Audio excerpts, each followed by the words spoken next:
ISIS is crumbling as the U.S.-led coalition zeroes in on the last of their territory held in Syria. And Fox News foreign correspondent Benjamin Hall just returned from the front lines, where he actually sat down with a captured ISIS commander. Watch. You joined a group that murdered, brutalized, tortured. Oh, you have to take some responsibility for that. Yeah, I take my responsibility. If I didn't got caught, I told you I would have been there dying right now. I'm not apologetic to something I believe in. If I believe in something, why should I leave? For what? That I was shot in my face and I didn't die. That is from, I believe that is from Allah.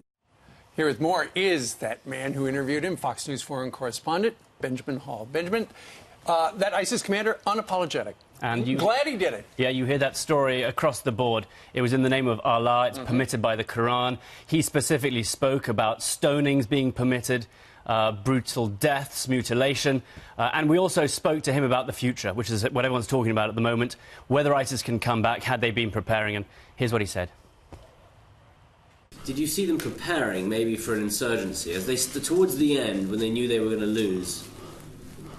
No, and this is what I told one of the interrogators from America. I think they overestimated. And he told me, no, one day before we underestimated them, and we're not going to take a chance.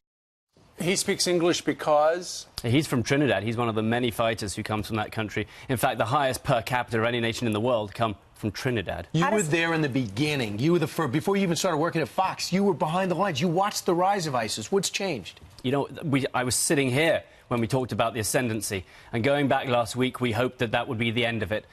I tell you what we learned is that this is a territorial defeat. And President Trump made it quite clear 2 days ago when he spoke to the coalition against ISIS that this was a territorial defeat, that there were remnants. And we heard that too, that they have been preparing for this, that they saw the military coming, and that they knew they couldn't take them on military to military. Did you feel safe? I mean, this is a guy who justifies killing people who don't believe his religion. Did you felt safe? Well, yeah, before he came in, he was unshackled, surprisingly, and put, a few feet in front of us. And so, of course, we took all the pens and any sharp objects off the table. Yeah. He was made to talk to us. There's no doubt about that. He's being held by the Kurds. And more than fear, it's the look in his eye. It's the total lack of remorse. Real quick, should we be leaving?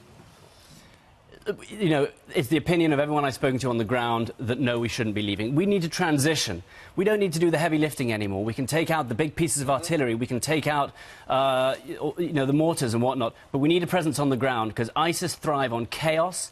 And if you pull out, the Turks are going to come from the north, the Iranian regime is going to come from the south, and ISIS will thrive in the chaos. Pentagon says we're leaving in April. All right. That's right. Thanks, and Benjamin. you're leaving right now. Benjamin, Hey. You're doing great reporting over there. Thank you. Yeah, glad to have you here on this side of the pond. It's my pleasure.